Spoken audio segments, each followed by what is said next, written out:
Hi hello नमस्ते, मी Swati सांगोरे YouTube चॅनलवर तुम्हा सगळ्यांचं अगदी मनापासून स्वागत करते। तर आज मी तुम्हाला 2 टोमॅटोपासून कमाल अशी रेसिपी दाखवणार आहे। व्हिडिओ अगदी शेवटपर्यंत पहा, अजिबात सुद्धा स्किप करू नका, म्हणजे नक्की तुम्हाला कळेल की आपण काय बनवणार आहे। तर इथे मी छान असे लाल टोमॅटो घेतलेले आहेत। टोमॅटो आपल्याला कट करून त्याच्यामधल्या बिया काढून घ्यायच्या आहेत। अगदी व्हिडिओमध्ये दाखवते त्या पद्धतीने करा। तर इथे मी दोन्ही टोमॅटोच्या बिया काढून घेतलेल्या आहेत। बिया काढल्यानंतर आपल्याला टोमॅटो कट करून घ्यायचे आहेत। तर इथे मी एका टोमॅटोचे 6 फोडी केलेले आहेत अशा पद्धतीने। तर आपल्याला अशाच पद्धतीने सगळे टोमॅटो कट करून घ्यायचे आहेत।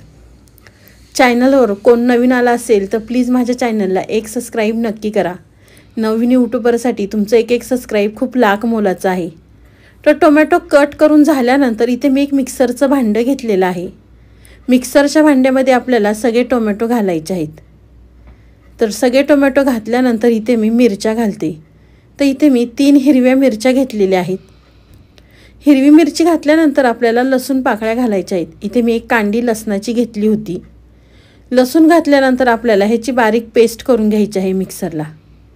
तर इथे मी व्यवस्थित बारीक छान अशी पेस्ट करून घेतलेली आहे। तर पेस्ट करून घेतल्यानंतर इथे मी एक बाउल घेतलेला आहे। बाउलमध्ये आपल्याला सगळी पेस्ट काढून घ्यायची आहे। अजूनसुद्धा तुम्ही माझ्या व्हिडिओला लाईक केलं नसेल तर प्लीज एक लाईक करा।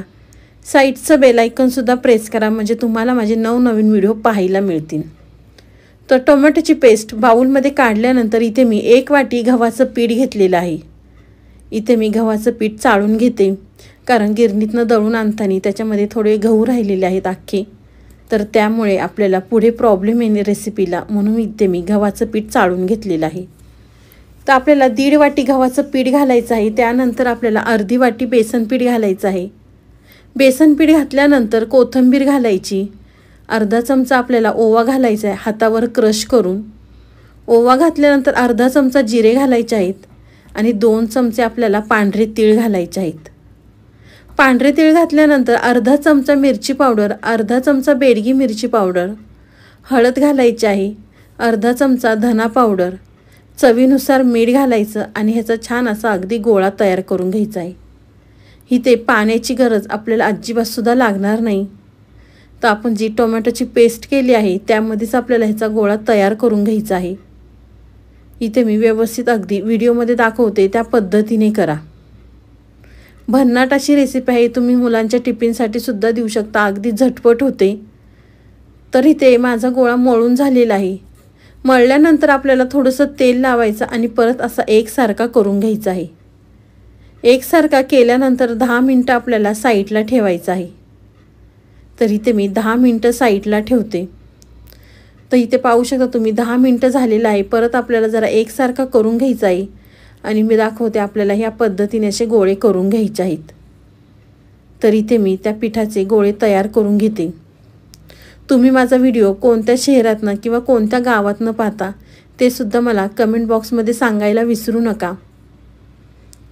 तर आपल्याला ह्याचे गोळे तयार करून घ्यायचे आहेत। तर इथे माझे 6 गोळे झालेले आहेत। तर 5 मोठे झालेले आहे आणि एक एकदम शेवटचा छोटा झालेला आहे। तर इथे मी सगळे गोळे तयार करून घेतलेले आहेत। गोळे तयार केले की इथे मी पळपट घेतलेला आहे। पळपटावर आपल्याला ह्याचा पराठा लाटून घ्यायचा आहे। तर तुमच्या लक्षात आलंच असेल की नक्की आपण काय करणार आहोत। तर आपण अगदी 2 टोमॅटोपासून पोटभरीचा नाश्ता करणार आहोत।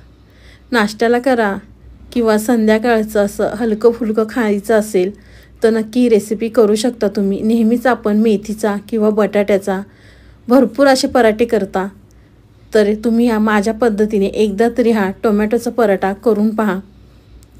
तर पराठा छान असा एकसारखा लाटून झाल्यावर एका साईडला इथे मी तवा गरम करून घेतलेला आहे। तव्यावर आपण जो लाटून घेतलेला पराठा घालायचा आणि दोन्ही साईडनी छान असा खरपूस असा शेकून घ्यायचा आहे। अगदी व्हिडिओमध्ये दाखवते त्या पद्धतीने करा। तर एक साईड भाजल्यानंतर आपण दुसऱ्या साईडनी सुद्धा भाजून घेतलेला आहे। भाजल्यानंतर आपल्याला तेल लावायचं आहे। तुम्ही तेल लावा किंवा तूप लावा, बटर लावलं तरी काही हरकत नाही। जे तुम्हाला आवडत असेल ते तुम्ही लावू शकता। तर इथे पाहू शकता तुम्ही मी दोन्ही साईडनी छान असा खरपूस भाजून घेतलेला आहे। भाजल्यानंतर एका प्लेटमध्ये काढलेला आहे आणि अशाच पद्धतीने आपल्याला दुसरासुद्धा मी तुम्हाला लाटून दाखवते. अगदी लाटायला सुद्धा अगदी छान जातंय.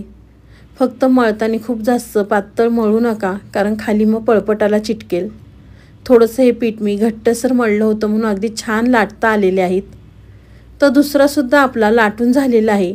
तर आपल्याला अशाच पद्धतीने हा सुद्धा छान दोन्ही साईडनी खरपूस असा भाजून घ्यायचा आहे.